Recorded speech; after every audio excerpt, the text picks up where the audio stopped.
자, 오늘은 요한복음 13장 1절에서 20절 말씀을 가지고 본을 보였노라 라는 제목으로 여러분과 함께 하나님의 말씀을 나누겠습니다.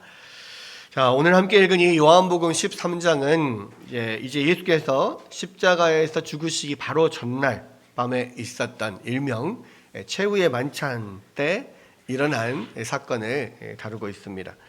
이제 불과 몇 시간 후면 예수님은 유대인들에게 잡혀가서 밤새도록 신문을 당하고 또 날이 밝는 대로 십자가에 달려 돌아가시게 되는데요.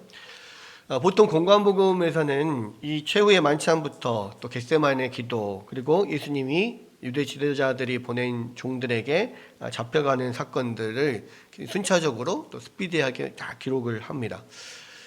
그런데 이제 요한복음에서는 그 모든 과정을 자세하게 기록하지 않고요, 특별히 집중해서 보여주는 곳이 있어요. 그게 바로 이 최후의 만찬이 있었던 그 다락방에서 예수님께서 마지막으로 제자들과 함께 가르침을 주시고 또 기도를 해주시고 하는 그 내용들을 기록을 쫙 하는데요. 이 자그마치 요한복음 13장에서 17장에 이르도록 13, 14, 15, 16, 17 5장에 이르도록 이 다락방에서 일어나는 예수님의 가르침을 기록을 하고 있어요. 그래서 이 기록을 우리가 다락방 강화 이렇게 이야기합니다. 강화라고 하는 것은 가르침 이런 뜻이에요. 그러니까 다락방에서 예수님이 제자들에게 가르쳐 주신 것. 다른 공관복음과는 다르게 요한복음은 이 부분을 굉장히 중요하게 다루고 있습니다. 왜냐하면 이게 바로 예수님께서 십자가에서 죽으시기 바로 전날 밤 마지막으로 제자들에게 가르쳐 주신, 그러니까 마지막 유언과도 같은 그런 가르침이거든요. 여러분, 누군가가 사람도 마찬가지인데요. 마지막 죽으면서 하는 그 유언은 그동안에 그 사람이 했던 어떤 말보다 정말 중요합니다. 마지막 남기는 유언. 그러니까 이 마지막 남기는 유언에는 이제 뭐 여러 가지가 있을 수 있죠. 뭐 내 재산은 뭐 사회에다 환원해라. 아니면 내 재산은 뭐 자녀들끼리 똑같이 나누어라. 뭐 그렇게 할 수도 있고요. 또 이 마지막 자녀들에게 마지막으로 내가 당부하는 말, 부탁한다. 제발 지금까지는 너희가 예수님을 잘 못 믿고 살았지만 그래도 엄마 아빠가 내가 죽고 난 이후에라도 정말 예수님을 잘 섬기면서 살기 바란다. 뭐 이런 식으로 어떤 마지막 정말 하고 싶은 말을 남기는 것이 유언이고, 그 유언은 그래서 굉장히 법적인 어떤 효력이 있습니다. 그래서 마지막 그 사람이 남긴 그 유언에 의해서 뭐 재산도 분할이 되고 또 자녀들이 더 마음 가운데 평생을 새기고 사는 그러한 가르침이 될 수도 있고 그래요. 그러니까 이 마지막 다락방 강화는 예수님이 십자가에서 죽으시기 전에 마지막 남긴 유언과도 같은 말이기 때문에 그동안 예수님께서 공생애를 사시면서 많은 가르침을 주셨지만 어쩌면 그 모든 가르침 중에서 가장 중요한 가르침, 마지막 제자들에게 당부하고 싶은 말씀이라고 생각할 수 있어요. 그러니까 그만큼 중요한 말씀이라는 거죠. 그런 의미에서 이 말씀은 모든 예수님을 믿는 또 예수님을 따르는 제자들에게 가장 깊이 새겨야 될 말씀이라는 거예요. 우리가 그 자세한 내용들을 좀 살펴보면요, 이 13장 1절에 보면 이 모든 다락방 강화를 하기 전에 약간 서론과 같은, 어쩌면 주제와 같은 그런 말씀이 있는데 13장 1절 뭐라고 되어 있습니까? 6월절 전에 예수께서 자기가 세상을 떠나 아버지께로 돌아가실 때가 이른 줄 아시고 세상에 있는 자기 사람들을 사랑하시되 끝까지 사랑하시니라. 그러니까 예수께서 세상을 떠나서 아버지께로 돌아가실 때가 이른 줄 알고, 그러니까 이미 예수님은 이 날이 밝으면 십자가에서 죽게 될 거라는 거, 그러니까 아버지께로 돌아가게 될 거라는 걸 이미 알고 계세요. 그렇죠? 근데 그런 상황에서 마지막 제자들에게 가르치고 보여주고 싶은 것들을 가르치시고 보여주시는데, 그 행위가 그것이 바로 이 자기 사람들을, 또 제자들을 끝까지 사랑하는 거였다는 거예요. 그러니까 이 다락방 강화에서 말하는 이것이 바로 예수님이 끝까지 사랑하는 것을 직접 보여주는 것이기도 하고요. 한편으로는 예수님이 정말 이것을 끝까지 이 사람들을 사랑하기 때문에 이 말씀을 하시는 거다라고 할 수 있습니다. 그런 면에서 이 다락방 강화가 얼마나 이 예수를 믿는 사람들, 예수님을 따르는 제자들에게 중요한 사실인가, 중요한 그런 진리인가를 우리가 생각할 수 있는 거예요. 여러분 여기 보면 세상에 있는 자기 사람들에게라고 했는데 뭐 1차적으로는 지금 함께 있는 12제자들이겠죠.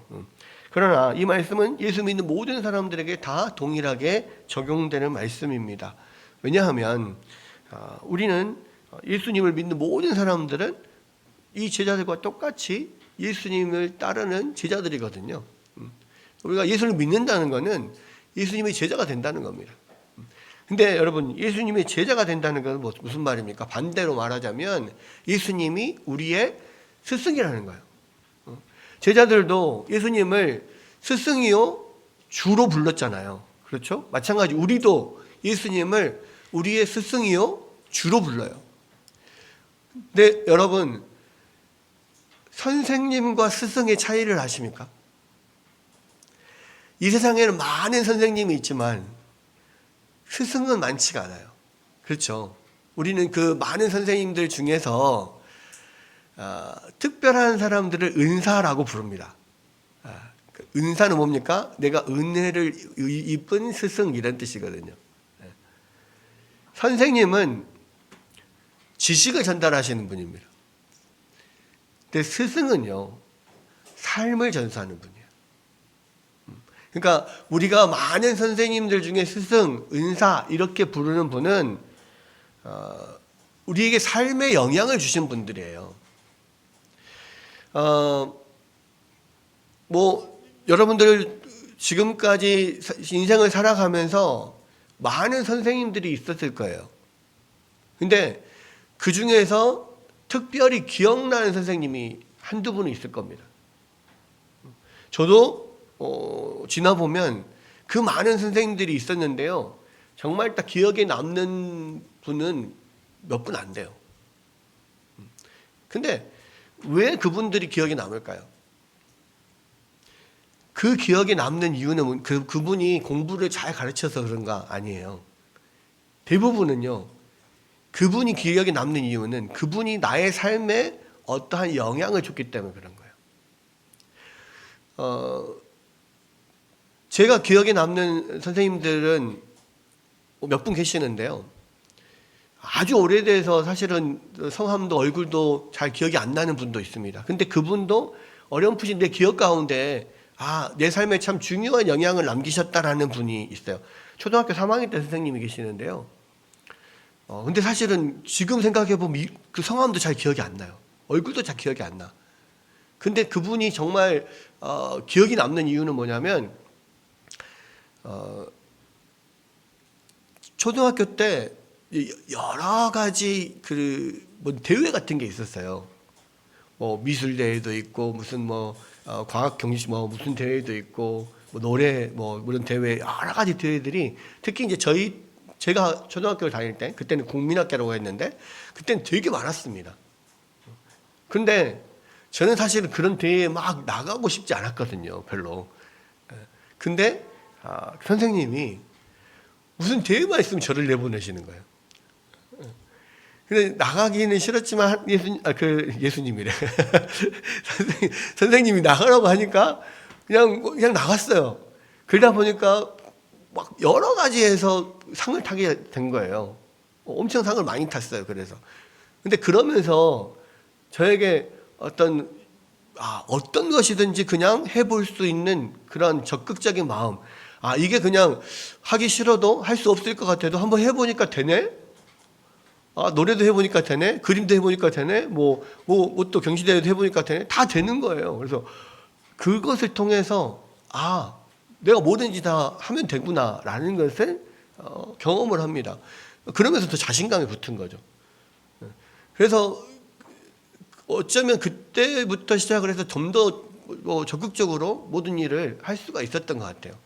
그래서 지금은 사실은 성함도 잘 기억이 안 나고 얼굴도 잘 기억이 안 나는데 그 선생님 덕에 내가 더 뭔가 리더로서 또 적극적으로 살 수가 있었구나.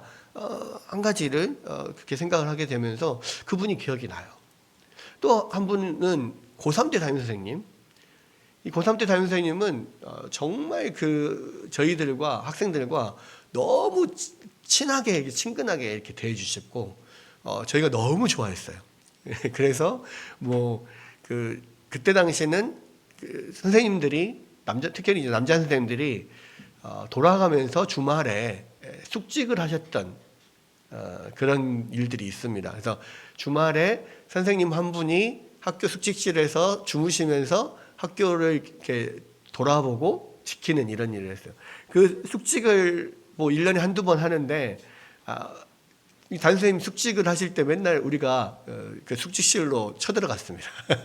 그래서 밤에 같이 통닭 사다가 막 먹고 같이 이야기하고 놀고 그리고 집에 가고 이런 식으로 했으니까 그만큼 선생님하고 굉장히 친했고 너무 좋아했어요.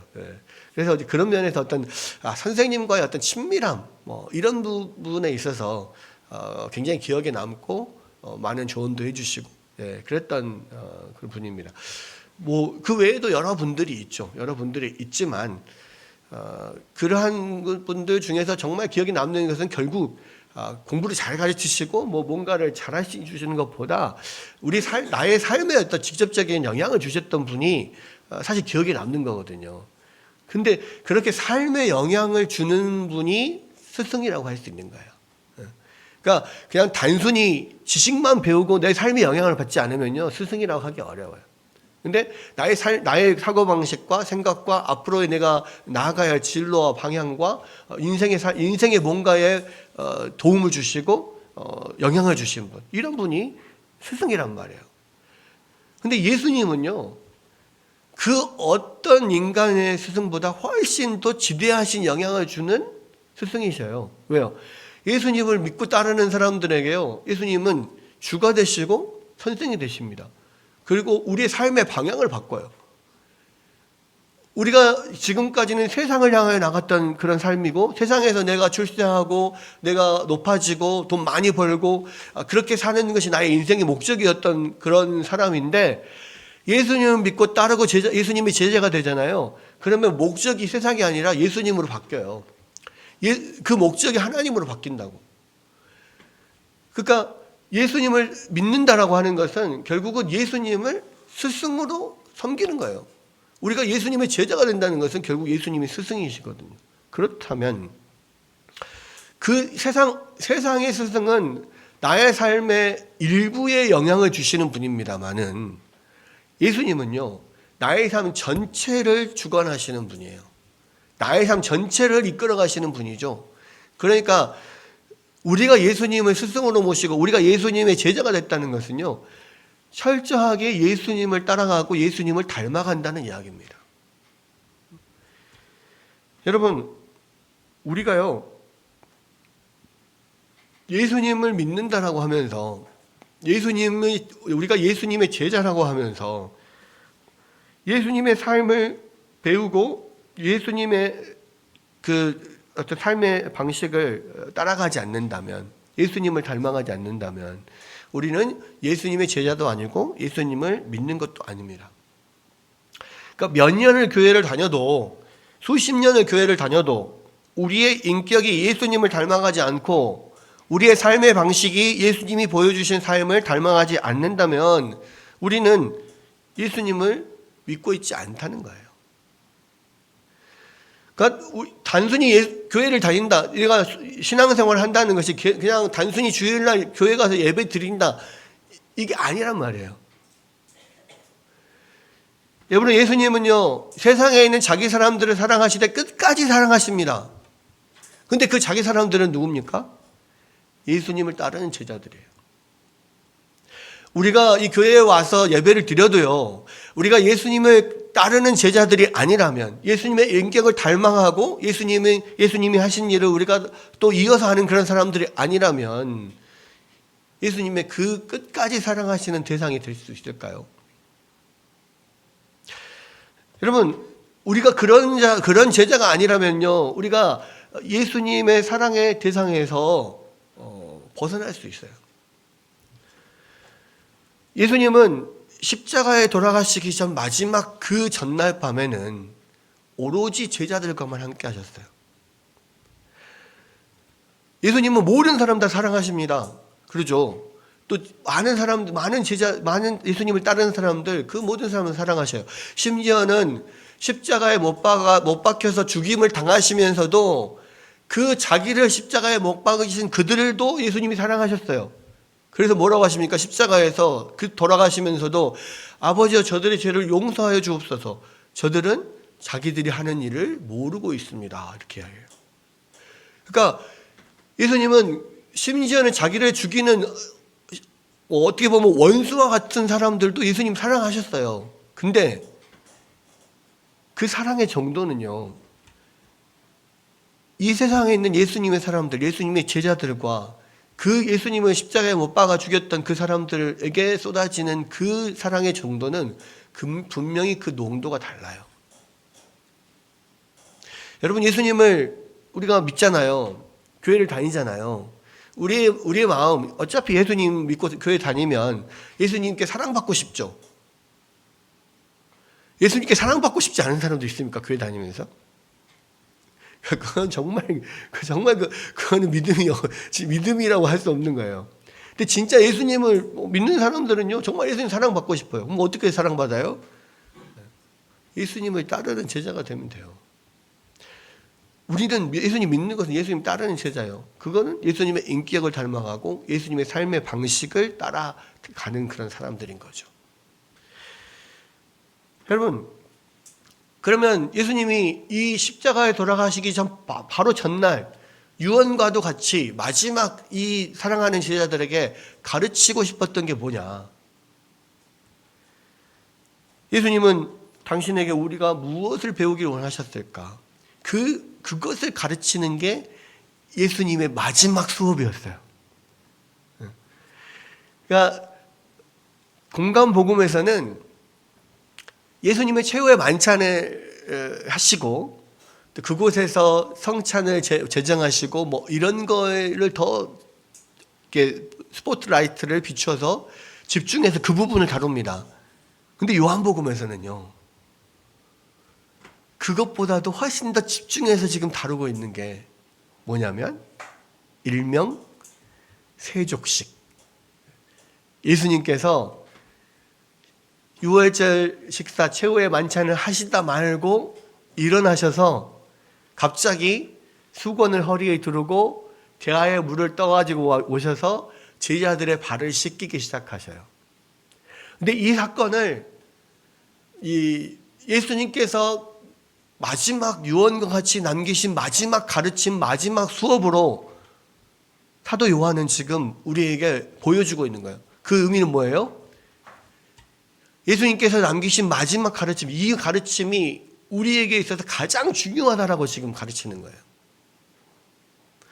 여러분, 근데요, 예수님이 갑자기 왜 유월절 식사 마지막 최후의 만찬을 하시다 말고 일어나셔서 허리에다 수건을 두르고 대야를 갖고 와서 제자들의 발을 하나씩 씻기기 시작하셨을까요? 거기에 예수님이 제자들에게 마지막 남기고 싶은 메시지가 들어있기 때문이죠. 근데 왜 지금 예수님이 이렇게 제자들의 발을 씻기셨냐면, 이스라엘은요 굉장히 건조한 땅입니다. 그러니까 비가 잘 오지 않죠. 건기, 우기가 확실히 나눠져 있습니다.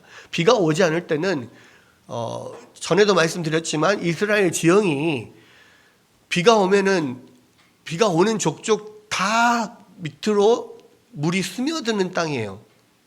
그래서 지하수들이 흐르지 위에는 별로 물이 없습니다. 그러니까 평소에는 굉장히 건조해요. 건조하다는 이야기는 뭡니까? 먼지가 엄청 많아요.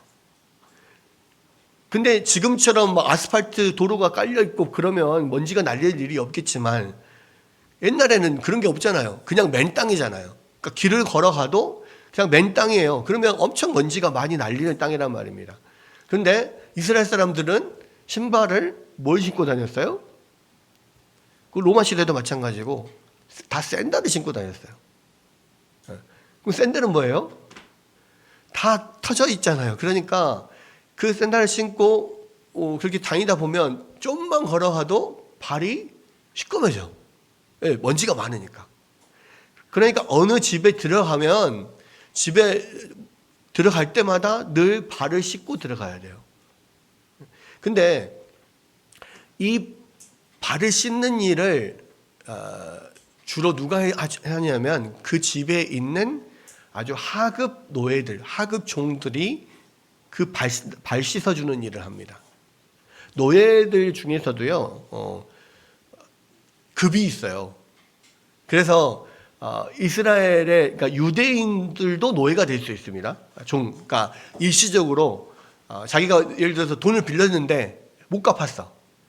그러면 그 사람의 채무자의 집에 자기가 노예로 들어가서 일을 하면서 그 돈을 갚는 거예요. 언제까지?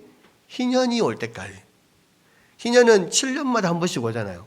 그러니까 그 희년이 되면 모든 빚진 사람들 다 원상태로 다 복귀되거든요. 땅도 다시 주인에게 돌아가고 다 복귀돼. 그러니까 그 유대인들 노예들은 그 희년이 될 때까지만 노예로 일을 하는 거예요. 그러니까 상당히 급이 높아. 근데 그냥 이방인 노예들은 그냥 평생 거기서 일을 하는 거죠. 그래서 그 유대인 노예들은 나름대로의 그 지위가 있습니다. 그래서 유대인 노예들은 이런 남의 발을 씻기는 일을 하지 않았어요. 그러니까 그 집에 있는 하급 노예들만 남의 발을 씻기는 일을 해요. 근데 보통은 그 집에 초대를 받거나 그러면 그 집의 주인이 그 노예를 통해서 손님들 발을 들어오는 대로 이렇게 씻기고 해요. 근데 이제 이 예수님과 그 제자들은 예루살렘에 있는 지금 사실은 요한 마가의 다락방에서 그 다락방을 빌려서 지금 6월절 명절 식사를 지금 준비를 하고 있는 거거든요. 그러니까 씻어줄 노예가 없어요. 근데 6월절 만찬을 아마 할 때 그래서 발을 제대로 못 씻고 들어갔을 수 있습니다. 근데 이제 이게 재밌는 거는 제자들 사이에서 그 전에도 서로 누가 높냐 이런 걸로 계속 다투는 일들이 있었거든요. 몇 번 있었습니다. 근데 다른 공관복음에 보니까요, 이 6월절 식사하기 전에도 제자들끼리 서로 누가 더 크냐라고 다툼이 있었다고 그래요. 근데 왜 그러면 이 사람들이 갑자기 6월절 식사하는 그 전에 그런 다툼이 있었을까? 학자들도 그렇게 이야기를 하고 저도 생각을 해보면 아마도 이런 문제 때문에, 그러니까 6월절 식사를 하러 이제 들어가는데 발을 씻어야 되잖아요. 근데 자기들은 그렇다 치더라도 아니 우리의 주 되시고 스승 되시는 예수님 발은 적어도 씻어야 되지 않을까? 근데 노예들이 씻는 거를 자기가 할 수가 없잖아요. 그러니까 야, 우리 중에 제자들이 누구라도 좀 하면 어쩌냐? 야, 그러면 우리 제자 중에 제일 막내가 하자. 뭐 이렇게 하지 않았을까? 그러면서 야, 서로가 야, 나는 아니야. 응? 나는 수제자야. 내가 제일 나이가 많아. 뭐 나는 뭐 제일 그래도 잘났어. 뭐 서로 막 이런 다툼들이 있지 않았을까? 이렇게 추측을 해봅니다. 이것은 그냥 추측이에요. 그러나 어쨌든 예수님 입장에서 생각해 보십시오. 이 6월절 저녁 식사가요, 그냥 뭐 평범한 저녁 식사가 아니잖아요. 예수님 입장에서는 이제 날이 밝으면 십자가에서 예수님이 돌아가시는 그때예요. 죽기 직전, 예수님 돌아가시기 바로 직전에 마지막으로 제자들과 함께하는 이 최후의 만찬입니다. 근데 최후의 만찬 석상에서도 애들이 서로 싸우고 있어요. 네가 크냐 내가 크냐 하면서. 그러니까 이 예수님의 마음에는 얼마나 한심하겠어요. 그리고 얼마나 걱정이 되겠어요. 내가 지금 당장 내일 십자가에 못 박혀 죽는데 이 남은 이 제자들은 서로 자기가 누가 크냐고 싸우고 있어. 그러한 공동체를 예수님께서 이 땅에 남겨놓고 간다는, 서로 싸우는 공동체, 누가 크냐고 서로 경쟁하는 공동체, 이건 예수님의 뜻이 아니잖아요. 그래서 예수님은 유월절 식사를 하시다 말고 그 안에서 그러한 어떤 마음들이 있는 것을 알고, 그러니까 이게요, 알잖아요. 여러분 같이 밥을 먹어도 밥 먹기 직전에 누가 형제들끼리 싸웠어. 그러면 그게 완전히 화해가 안 되면 어때요? 그게 감정이 안 풀리면 같이 밥을 먹는데 냉랭하죠. 와, 화기애애한 잔치가 되어야 되는 그런 마지막 유월절 잔치인데요, 그게 미묘한 감정이 그 밑에 흐르고 있잖아요. 그러면 그게 천국의 잔치, 그게 즐거운 잔치가 될 수 있습니까? 아니에요.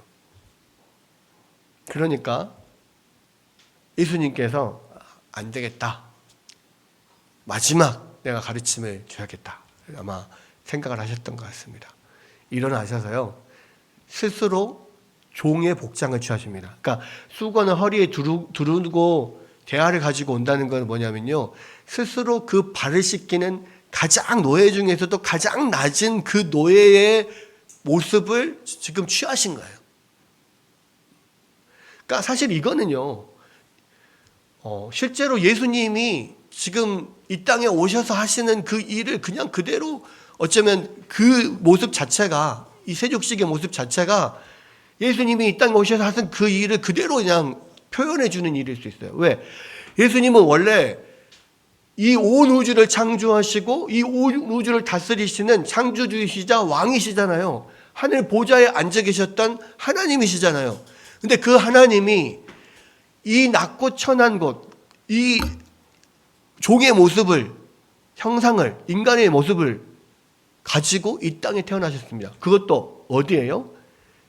그 인간의 모습 중에서 가장 낮은 곳에, 말들이 밥을 먹는 그 말 여물통, 말 구유 안에 태어나셨어요. 그 이야기 무엇입니까? 가장 높이 있는 하늘 보좌에 계셨던 하나님이 이 땅에, 그것도 인간들 사이에 가장 낮은 곳으로 내려오셨단 말이에요. 그것도 목수의 아들로. 그때 당시 목수는 별로 그렇게 귀한 직업이 아니었어요. 목수의 아들로, 그것도 이 가장 낮은 말 구유에. 여러분, 아무리 가난하고 아무리 지위가 낮은 사람이어도 여러분 말 구유에 태어나신 분 있어요? 없잖아요. 다들 어쨌든 집에서 태어났거나 병원에서 태어났거나 그랬잖아요. 근데 예수님은 그 하늘 보좌에 앉아 계시던 왕이신데요, 이 땅에 오셔서 가장 낮고 천한 말구유에 태어나셨어요. 가장 낮은 종의 모습을 취하신 거란 말이에요. 그리고 우리를 위하여 죽기까지 복종하시고, 심지어는 우리의 냄새나는 이 발을 씻기시고, 그리고 우리를 위해서 당신의 목숨을 십자가에서 내놓으시는 이러한 일을 하신 거예요. 그러니까 이거 자체가요, 예수님이 지금 예수님 인생 자체를 지금 보여주는 거예요. 이 세족식 자체가. 그런데 어쨌거나 그렇게 가장 낮은 종의 모습을, 하급 노예의 모습을 취하고 한 사람 한 사람 다 그 냄새나는 발을 씻깁니다. 이거는요, 정말 상상도 못하는 일이에요. 왜? 보통 사람은 남의 발을 씻긴다는 것을 상상도 할 수 없어요. 노예 중에서도 가장 하급 노예, 가장 낮은 노예가 하는 일이니까요. 근데 예수님이 당신은 하나님의 아들이시고 그리스도입니다라고 지금 그렇게 고백하는 그 예수님이 그렇게 노예의 모습으로 이 사람들의, 이 제자들의 발을 하나하나 씻겨주는 거, 이거는 도대체 상상도 할 수 없는 일이란 이런 거죠. 여러분, 근데요, 예수님은 그렇게 한 사람 한 사람 그 발을, 냄새나는 발을 씻겨주었어요. 여러분, 한번 상상을 해봐요. 예수님이 정말 그렇게 가장 낮은 종의 자세로 종의 모습이 돼서 여러분 발을 씻겨준다고 생각해봐요. 저는 발을 못 내밀 것 같아요. 왜? 저 발 엄청 냄새 나거든요. 저 발톱 무좀이 있거든요. 그래서 오른쪽 엄지발가락에 발톱 무좀이 있습니다. 그러니까 제가 중학교 한 2학년 때부터 있었어요. 저희 아버지가 무좀이 있으시거든요. 근데 이제 제가 중학교 2학년 어느 날 이렇게 문을 닫는데 엄지 발가락이 문틈에 끼었어요. 그래가지고 문을 꽉 나도 모르게 문을 닫았는데 엄지 발가락이 문에 띄어가지고 까맣게 멍이 들더니 이 발톱이 빠졌습니다. 근데 아마 그때에 발톱이 이렇게 멍이 들고 빠지면서 이 무좀균에 감염이 됐나 봐요. 제가 제 아버지가 신던 슬리퍼를 신고 다니다가 아마 그랬던 것 같아요. 근데 어쨌든 그때부터 발톱 무좀이 생겼는데, 발톱 무좀이 생기면 어떻게 됩니까? 이 발톱이 이렇게 올라와요. 이렇게 두꺼워집니다. 그리고 이렇게 막 시퍼렇게 까맣게 돼요. 모양도 안 예쁘고 색깔도 까맣고. 그래서 제가 중학교 2학년 때부터 샌들을 못 신고 다녔어요. 슬리퍼나 이런 것들을 그냥 신으려면 양말을 신고 꼭 신었습니다. 그래서 어디 수련회 같은 데 가잖아요. 그럼 맨발로 못 다니고 항상 양말 신고 막 이렇게. 왜? 창피하니까. 중학교 2학년이면 15이잖아요. 그 무좀과 함께 35년을 살았습니다. 근데 지금 약을 먹고 지금도 이제 진짜 고쳐야 되겠다 생각이 돼서. 왜? 우리 아이들이 또 옮을까봐 열심히 약을 먹고 요즘에 좀 치료를 좀 하고 있어요. 근데요, 되게 창피했습니다. 그러니까 남들 앞에 발을 내놓는 것이 너무 창피했어요. 근데 그러니까 그 무좀이 있으면 발도 더 냄새가 많이 납니다. 근데 그 발을요, 사람 앞에서 내밀지 못하는 발을요, 예수님한테 씻어달라고 어떻게 내밀어요? 못할 것 같아. 근데 예수님이 뭐라고 합니까? 그러니까 아마도 베드로가 그래서 아니 예수님이 어떻게 저의 발을 씻기십니까? 절대 못합니다. 아마 베드로도 무좀이 있었을까요? 그 모르겠습니다. 근데 베드로가 다른 사람들은 또 그 말도 안 해. 근데 베드로는 이야기하죠. 어떻게 예수님이 저희 발을 씻깁니까? 예수님이 그 낮은 노예나 하는 일을 지금 어떻게 하십니까? 못합니다. 근데 예수님이 뭐라고 합니까? 내가 너를 씻기지 않으면 너와 나는 상관이 없다. 그때 그게 베드로 또 뭐라 그래요? 그러면 발뿐만 아니라 손과 머리도 씻겨주십시오. 막 이렇게 나오죠. 그러니까 예수님이 아니다. 목욕한 자는 발만 씻으면 된다. 그렇게 이야기를 하잖아요. 여러분, 근데 무슨 이야기예요? 결국은 그 추한, 그 냄새나는 발을 씻기는 이 일을 결국 예수님이 정말 이 낮고 천한 곳에 오셔서 우리를 위해서 십자가를 지시는 그 일이 사실 상징화되어 있는 거죠. 그리고 예수님이 우리를 위해서 십자가를 지지 않으시면, 나를 위해 죽으신 것이 아니라면, 그러면 예수님과 우리는 상관이 없는 거예요. 그잖아요. 그러니까 분명히 그 십자가는 나를 위한 십자가고, 그 예수님께서 우리의 발을 씻겨 주시는 것을 통하여서 우리는 구원을 얻는 거예요. 예수님이 우리의 냄새나는 추한 죄를 씻어주시지 않으면 우리는 하나님 앞에 의로운 자로 받아들여질 수 없어요. 예수님께서 지금 이 세족식을 통해서 그것을 보여주잖아요. 근데요, 예수님이 그렇게 한 사람 한 사람 그 냄새나는 발들을 다 씻어주십니다. 근데 그 발을 씻어주실 때 여러분 생각해 보세요. 예수님은 이 제자들 한 사람 한 사람이 앞으로 어떻게 될지 다 알아요. 베드로의 발을 그 씻어 주실 때 이 베드로가 오늘 밤 닭이 2번 울기 전에 나를 3번 부인할 것을 알아요.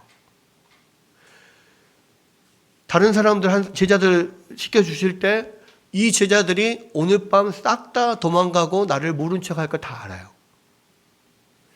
가룟 유다를 시켜주실 때 이 가룟 유다가 나를 유대인에게 은 30에 팔 것을 알아요. 나를 배신할 걸 알아요. 근데 그렇게 그것을 알면서도 한 사람 한 사람 그 발을 씻어주시는 거예요. 여러분, 예수님은요, 여러분들 한 사람 한 사람 앞으로 무엇을 하고 어떻게 할지를 다 아십니다. 어떤 사람은 예수님을 위해서 충성하고 어떤 사람은 예수님을 위해서 목숨을 던지고 그럴 사람인 줄 알고 기뻐하면서 발을 씻기겠죠. 어떤 사람은 여전히 예수님을 모르고 여전히 예수님을 십자가에 못 박고 여전히 예수님 마음 아프게 하고 도망다니고 배신할 사람이라는 거 아시죠? 그러나 그럼에도 불구하고 한 사람 한 사람 발을 씻깁니다. 이놈이 지금 예배 드리고 바로 뒤돌아서서 돌아가면서 또 다른 세상에서 헐짓거리 할 사람인 줄 알아요. 그런데 그럼에도 불구하고 발을 씻기죠. 그리고 그 사람을 위해서 십자가를 지시는 거예요. 여러분, 그게 예수님의 은혜예요. 예수님이 얼마나 우리를 사랑하시는지를 보여주시는 거예요.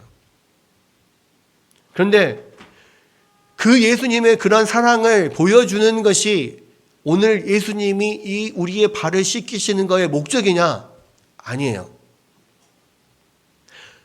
예수님이 그 발을 한 사람 한 사람 다 씻기고 나서 자리에 앉으셔서 제자들에게 이야기합니다. 내가 지금 너희에게 한 이 일이 뭔지 무슨 의미인지 알겠냐? 그래, 너희가 나를 주요 선생님이라고 스승이라고 부른다. 내가 주와 선생이 돼서 너희의 발을 씻겼잖아. 왜 그랬냐? 왜 그랬을 것 같아? 너희도 내가 너희를 발을 씻긴 것처럼 너희도 서로 발을 씻겨주어라.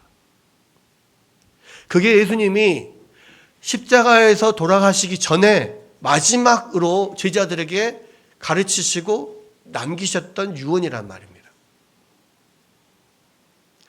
예수님을 믿는 사람들에게 예수님은 그걸 요구하시는 거예요. 예수님의 제자들에게 그걸 원하시는 거예요. 내가 십자가에서 너희를 위해서 목숨을 버렸던 것처럼 너희도 서로를 위해 목숨을 버려라. 내가 주인이와 선생으로서 너희의 냄새나는 발을 씻겼던 것처럼 너희도 서로의 발을 씻기는 사람들이 되라. 그런 공동체가 되라. 예수님이 그렇게 이야기해요. 그렇게 너희가 서로 사랑하면, 이 서로 발을 씻기는 것은 너희가 서로 사랑한다는 의미다. 그리고 너희가 그렇게 서로 사랑하면 세상 사람들이 너희가 다 내 제자인 줄 알 것이다. 고로 예수님은 이제 내일이면 십자가에서 죽으시고 제자들을 곁을 떠나게 될 거예요. 그럼 남아있는 제자 공동체에게 예수님께서 바라시는 게 뭐냐는 거예요. 서로 발을 씻기는 거. 서로 십자가를 지어주는 거. 그러한 공동체만이 예수님 스승의 뒤를 따라가는 그러한 공동체가 될 수 있다는 겁니다. 예수님이 말씀하셨잖아요. 나의 제자가 되려면 너를 자신을 부인하고 너의 십자가를 지고 나를 따르라. 그 십자가를 지는 게 뭐예요? 물론 예수님과 함께 예수님을 위해서 죽어요. 죽는 거, 죽기까지 복종하는 거, 예수님을 따르는 거, 그게 십자가입니다. 근데 그 십자가는 다른 말로 오늘 보여주신 것처럼 서로의 냄새나는 발을 씻어주는 거예요. 서로 내가 크다, 네가 크다.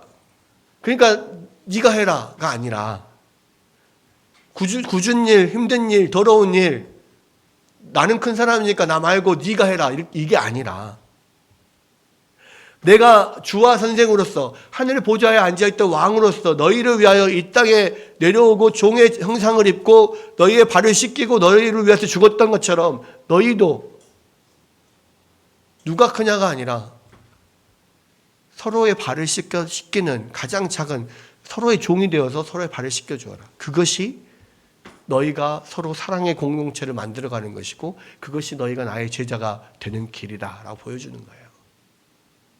그래서 예수님이 따르는 제자들은요,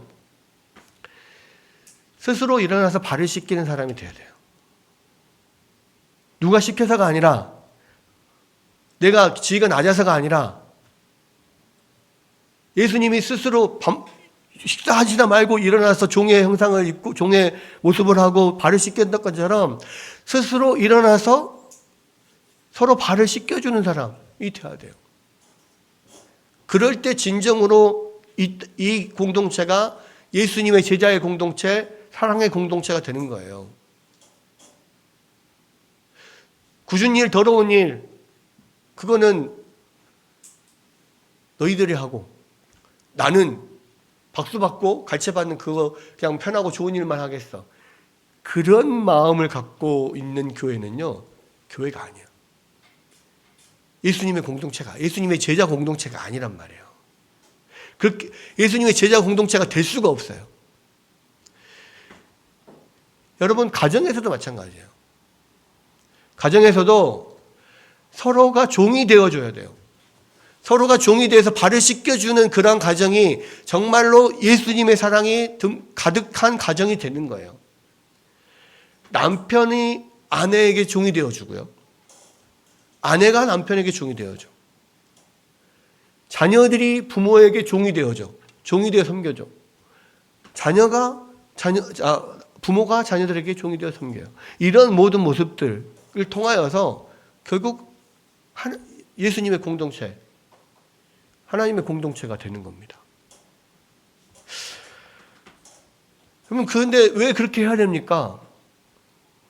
왜 우리가 그렇게 서로 발을 씻겨주는 그런 섬김을 나눠야 됩니까? 그것은 예수님이 나의 그 냄새나는 발을 씻겨주시고 예수님이 그 하늘보좌를 버리시고 나를 위해서 십자가에서 죽으셨기 때문에 그래요. 그 황송한 사랑, 그 황송한 은혜를 내가 입었기 때문에 그 예수님을 발을 직접 씻기지는 못할지라도 내가 다른 사람들의 발을 씻김으로써 예수님께 발을 씻겨드린다 생각하고 씻는 거예요. 하는 거예요. 예수님께서 말씀하셨잖아요. 이 어린 아이 하나에게 하는 일이 나에게 하는 일이다. 여러분, 우리가 서로의 발을 씻겨주는 것은 그 사람을 사랑해서이지만 그 사람을 사랑해서보다 그 이전에 예수님을 사랑해서 해주는 거예요. 내가 다른 사람의 종이 되어주는 것은요, 내가 예수님께 종이 되어주기 위해 예수님의 종이 되고 예수님의 발을 씻겨주는 마음으로 하는 거예요. 단순히 예수님이 하라 해서 하기보다는 예수님께 받은 은혜가 감사해서 그렇게 하는 거라고. 모두가 서로가 그렇게 그런 마음으로 서로를 돌보잖아요. 서로 발을 씻겨주잖아요. 그러면 그곳은 정말 사랑의 공동체가 돼요. 여러분, 제가 군대를 갔을 때 군대를 가면서 제 마음 가운데 몇 가지 결심을 하고 왔습니다. 그 중에 하나는 뭐냐면 내가 군 선교사의 어떤 사명을 가지고 군대로 들어가겠다. 누구나 다 똑같이 가는 군 생활이지만 나는 그 군 생활이 그냥 국가의 의무로 하는 게 아니라 내가 군에 파견된 선교사라는 생각으로 내가 군 생활을 하겠다라는 마음을 가지고 입대를 했어요. 물론 군대 2년 반 동안 있으면서 완전하게는 못했지만 근데 처음에 들어갈 때는 정말 그런 사명감에 불타서 내가 군 선교사다 생각하고 들어갔어요. 그래서 논산훈련소를 딱 들어갔는데요. 논산훈련소에 들어가서 제가 그 소대에 그 소대 중에서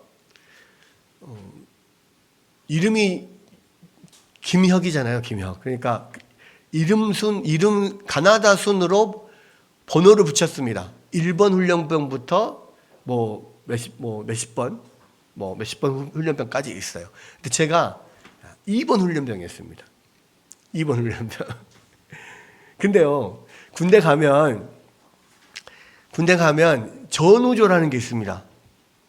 전우조가 뭐냐면 앞 뒷사람. 그러니까 제가 2번 훈련병이잖아요. 그러니까 1번과 3번, 1, 2, 3번이 전우조예요. 그래서 이 전우조는 항상 무슨 일이든지 함께 움직이고 함께 뭔 일을 합니다. 근데요, 군대 가면은 어떤 일이 있냐면 와가지고 이렇게 쉬는 날, 이렇게 휴일 같은 때도 와가지고 갑자기 소대장이 들어와요. 그래서 야, 어디 작업을 가야 되는데 여기서 몇 명 자원할 사람 몇 명 빨리빨리 자원해 이야기를 하거든. 그러면 아무도 자원하지 않으면 누군가 임의로 시키겠죠. 근데 제가 군대 갈 때 무슨 마음이 있었다 그랬어요? 군 선교사다라고 가는 생각으로 갔다 그랬잖아요. 그래서 내가 가면서 나는 예수님의 사랑을 실천해야겠다는 마음을 갖고 있었던 거예요. 그래서 제가 훈련병 때 소장이 와서 누구 일할 사람 자원해 그러면 항상 제가 자원을 했어요. 그래야 제가 나 하나 고생하면 다른 소대원들은 다른 사람들은 편하게 지낼 수 있잖아. 그리고 그것이 남을 위해서 내가 희생하는 것이 예수님의 정신이라고 생각을 했어요. 그래서 무슨 일이 있으면 자원할 사람 그러면 제가 손을 들어요. 근데 문제는 제가 자원하면 어떻게 됩니까? 1, 2, 3번이 다 불려가는 거야. 전우조니까. 야, 그래? 그럼 1, 2, 3번 다 나와. 그래서 맨날 같이 가게 되는 거예요. 그러니까 제 옆에 제가 이제 다른 애들보다 한 2살 정도 많았거든요. 늦게 군대를 가서.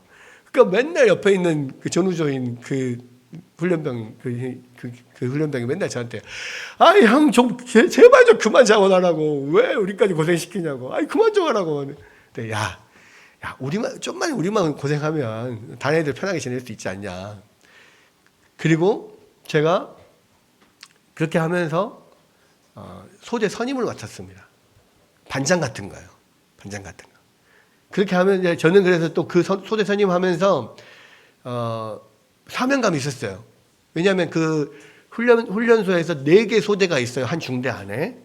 4개 소대 중에 가장 성적이 좋은 한 소대만 1박 2일 외박을 보내줬어요.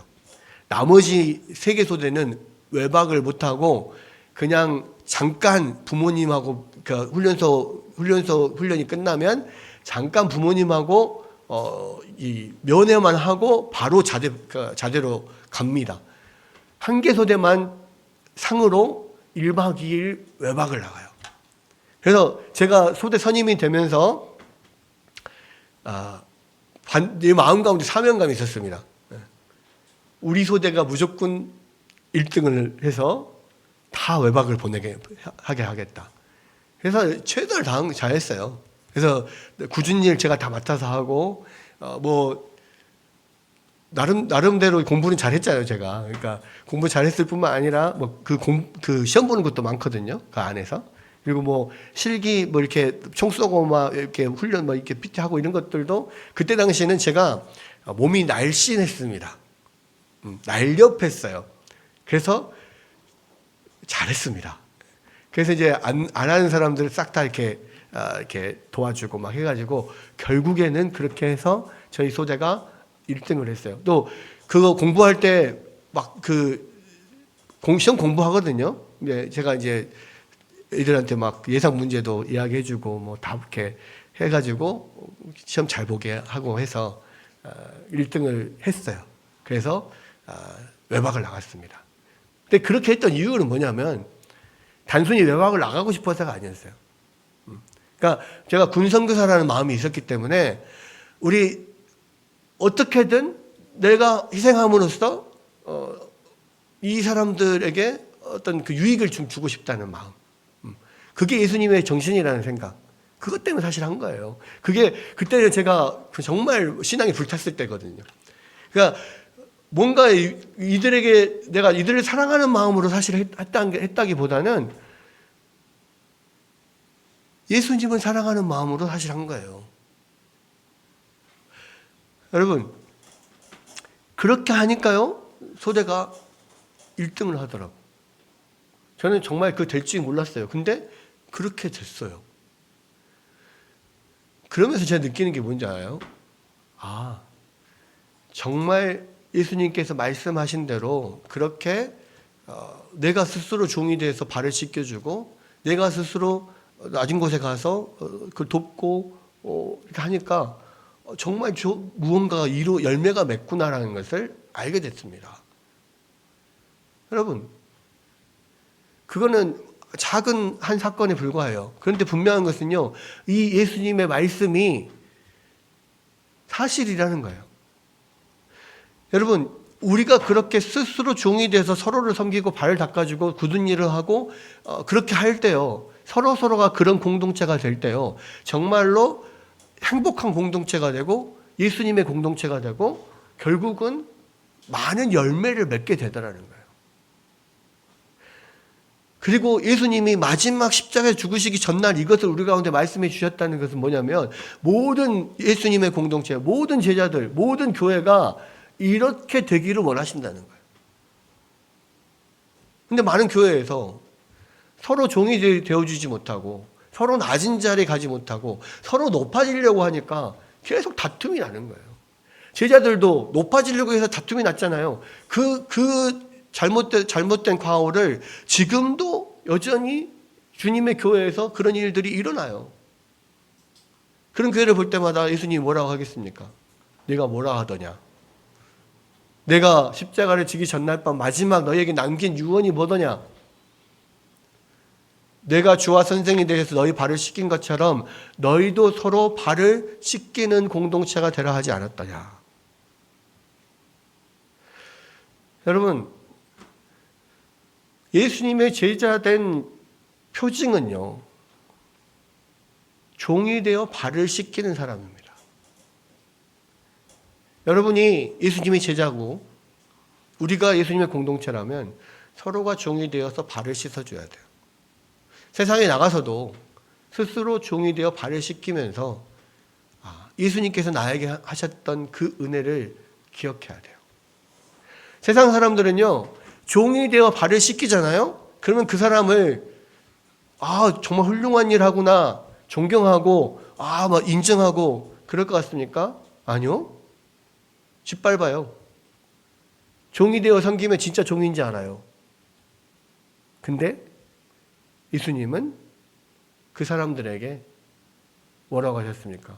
예수님은 십자가에 못 박고 조롱하고 침을 뱉고 그런 사람들에게 뭐라고 했습니까? 예수님은 하나님 저들의 죄를 용서해 주옵소서. 저들이 죄를 알지 못합니다. 이게 예수님이 하신 일이라고. 여러분 가서 종이 되어 섬기십시오. 조롱당하시고 짓밟히십시오. 그러면서 예수님의 마음을 느껴요. 그들을 위해서 예수님은 그들을 위해서 기도하셨습니다. 여러분도 그들을 위해서 기도하셔요. 결국 그것을 통하여서 그곳에 하나님의 놀라운 열매가 맺힐 겁니다.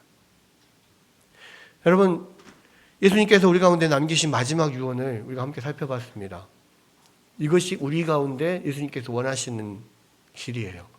우리는 얼마나 그런 공동체를 이루고 있고 우리는 얼마나 그 제자의 삶을 살고 있습니까? 분명한 것은 이 제자의 삶을 살아갈 때 우리에게 나중에 분명한 영광의 멜로가 있다는 거예요. 여러분, 제자로서 이 말씀 새기시고 정말로 이 땅에 주님의 제자된 삶으로 주님께 영광 돌리는 여러분들 되시기를 주의 이름으로 축원합니다.